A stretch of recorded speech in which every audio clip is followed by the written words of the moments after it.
안녕하십니까, 박수밀입니다. 저는 우리말 한자어를 가지고 교양지식과 우리 삶, 우리 문화에 대해 이야기하려고 합니다. 오늘날에는 영어가 인류 보편어죠. 근데 과거에는 한자가 그랬습니다. 그 고전문학과 문화유산의 대부분이 한자로 쓰였습니다. 그 한자는 단순한 표기수단을 넘어 우리 민족의 문화사, 그리고 정신사에 깊이 관여해 왔습니다. 특히 어휘로서의 한자는 우리말을 형성하는 뿌리이자 또 동아시아 문화를 이해하는 열쇠입니다. 그렇기 때문에 한자는 우리 문화를 해독하는 열쇠이자 또 언어의 뿌리를 이해하는 발원지이기도 합니다. 한자어의 뿌리와 역사를 살펴 우리 삶과 문화를 이해하고 또 교양 지식을 풍성하게 만들어 보는 것은 어떨까요? 자, 그 첫 번째로 우리 삶의 소중한 관계인 우정에 관한 이야기로 시작하려 합니다.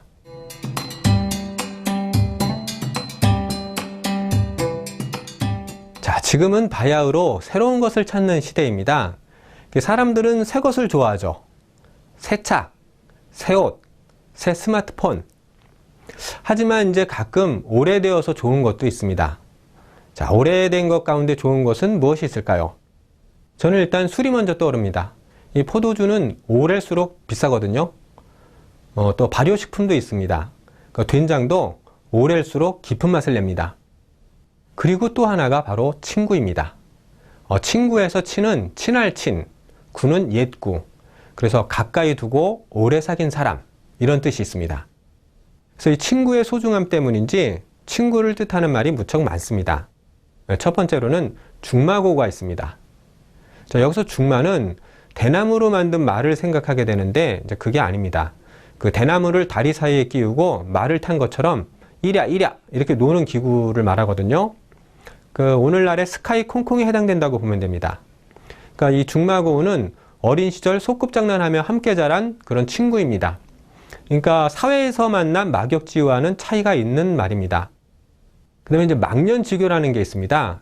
이 망년회 할 때도 쓰는 이 망년인데 이제 이질망 해년, 그러니까 이제 나이를 잇다. 그래서 이제 나이 차이를 뛰어넘는 친구를 망년지교라고 합니다. 오늘날 보면은 오히려 10살보다는 한두 살 선후배가 더 무섭습니다. 근데 이제 과거를 보면은요, 그 아래 위 10살 이내는 그 친구가 될 수 있었습니다. 그러니까 과거에는 오히려 마음이 통하면은 나이 차이는 그다지 중요하지가 않았습니다.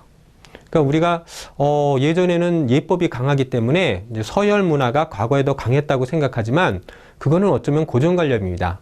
오히려 과거에는 예법은 지켰지만은 나이 차이보다는 마음이 통하느냐 여부를 더 중요한 기준으로 생각합니다. 그리고 지음이라는 말도 있습니다. 그 알지의 소리음을 써서 소리를 알다, 이런 뜻인데요. 배가 절연이라고도 합니다. 배가가 검은 고주를 끊다라는 뜻입니다. 이거는 배가와 종자기의 우정에 관한 이야기입니다. 그래서 배가라는 사람은 검은고를 굉장히 잘 치는 그런 음악가였습니다. 그래서 배가가 자기 속생각을 연주를 하면은 그 종자기가 옆에서 듣고 있다가요, 그 속생각을 말로 설명을 안 해도 기가 막히게 알아맞혔다고 합니다. 그래서 여기서 지음, 소리를 알다, 이런 뜻이 나온 거죠. 근데 종자기가 먼저 죽습니다. 그러니까 배가는 좀 절망해서 자기가 그렇게 아끼던 검은 고주를 다 끊어버립니다. 이게 배가 절연이죠. 그래서 이제 자기 소리를 알아줄 사람이 없어졌다 해서 다시는 검은 고를 연주하지 않았다고 합니다. 여러분들은 여러분의 마음을 알아주는 친구가 있습니까? 그래서 오늘날에는 관계가 참 많습니다. 하지만 어디에도 특별한 소속감을 느낄 수 없는 시대를 살아가고 있습니다. 이 넘쳐나는 SNS에서 누군가 나를 말하고 또 나를 찾고 나를 기록하지만 사실은 가만히 생각해 보면은 내가 있어도 그만, 없어도 그만인 관계들이죠.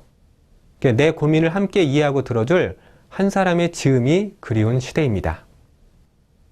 조선 후기 실학자인 박제가는 이런 말을 합니다. 벗이란 술잔을 건네며 도타운 정을 나누거나 손을 꽉 잡고 무릎을 가까이 한 사람을 의미하지 않는다. 말하고 싶어도 입 밖으로 꺼내지 못하는 벗이 있고 말하고 싶지 않으나 저도 모르게 말하게 되는 벗이 있다. 우리가 술자리에서는 술기운을 빌려서 평소에 어색한 친구도 막 껴안으면서 친구야 하면서 이야기를 하죠. 그러나 술이 깨고 나면은 또 다시 어색해집니다. 근데 이런 거를 술자리에서만 친구라고 해서 주우라고 합니다. 그리고 이제 눈앞에서만 아는 척하는 친구가 있어요. 이거는 이제 얼굴 면자를 써서 면우라고 합니다. 하지만 어떤 친구는 말하기 곤란한 이야기도 같이 있으면 저절로 고민을 말하는 친구가 있습니다. 그래서 이런 친구가 이제 돌처럼 단단하다 해서 석교라고 합니다. 공자는 이로운 세 친구하고 해로운 세 친구를 말합니다. 그래서 이로운 친구를 익자 사무라고 하고 해로운 세 친구를 이제 손자 사무라고 합니다. 이로운 친구는 정직한 사람, 그러니까 우직, 또 신의가 깊은 사람, 이거는 우량, 그리고 지식이 많은 사람, 이거는 이제 우다문. 이제 반면에 해로운 것은 편견에 치우친 사람, 이제 우편벽, 그리고 아첨하기 잘하는 사람, 이거는 우선유, 그리고 이제 허풍이 심한 사람, 우편양입니다. 그래서 내게 도움이 되고 유익이 되는 친구를 가려 사귀어야 한다는 생각이죠. 그래서 친구는 잘 사귀면 약이 되지만 잘못 사귀면 독이 될 수도 있습니다. 그 친구를 선택하는 것은 자기의 가치를 보여주는 것이기도 하죠. 그 어떤 친구를 사귀느냐에 따라 그 사람됨을 알 수가 있습니다. 그 성경에서는 철이 철을 날카롭게 하는 것 같이 사람이 그 친구의 얼굴을 빛나게 한다 라고 이렇게 이야기를 했습니다. 그러니까 친구를 통해서 그 사람됨을 알 수 있다는 거죠. 하지만 제2 딩거는 다음과 같이 얘기를 합니다. 나의 친구는 세 종류가 있다. 나를 사랑하는 사람, 나를 미워하는 사람, 그리고 나에게 무관심한 사람. 나를 사랑하는 사람은 나에게 유순함을 가르치고, 나를 미워하는 사람은 나에게 조심성을 가르쳐준다. 그리고 나에게 무관심한 사람은 나에게 자립심을 가르쳐준다. 그래서 이제 이것과 비슷한 의미로 이제 논어에서 그 3인 행이면 필류 아사언이라 라는 말이 있습니다. 그 세 사람이 길을 가면 반드시 내 스승이 있다 라는 뜻이거든요. 그래서 나보다 착한 친구가 있다면 그 착함을 배우면 되고, 또 나보다 못한 친구가 있으면 내가 잘못을 고치는 타산지석으로 삼으면 됩니다. 그러니까 모든 사람은 내 스승이 될 수 있는 거죠. 사람이 중요한 것이 아니라 이를 받아들이는 나의 마음가짐이 중요한 것입니다. 친구를 과연 가려 사귀어야 하는가? 제한을 두지 말아야 하는가? 이거 사실 예전부터 논란거리였습니다. 하지만 보다 좀 더 중요한 거는 그러니까 내가 얼마나 많은 친구가 있느냐 이런 게 아니라 힘들 때 의지할 수 있는 친구가 있느냐에 있다고 봅니다. 제가 좋아하는 친구에 관한 잠언이 있습니다. 백심이면 불가득 1인이고 일심이면 가득 100인이라. 100가지 마음이면 한 사람도 얻을 수 없지만 한결같은 마음이면 100사람을 얻을 수 있다. 그래서 한결같은 마음으로 친구를 대한다면 많은 친구를 사귈 수 있다는 뜻이죠. 여러분은 과연 한 사람의 지음이 있습니까? 한 사람의 중마고가 있습니까? 내 자신이 한결같은 마음으로 대하면 좋은 친구를 만들 수가 있습니다. 인생의 성공과 실패 여부는 돈의 많고 적음에 있지 않다고 생각합니다. 내가 힘들 때 의지할 수 있는 한 사람의 지음이 있다면 이미 성공한 인생입니다. 감사합니다.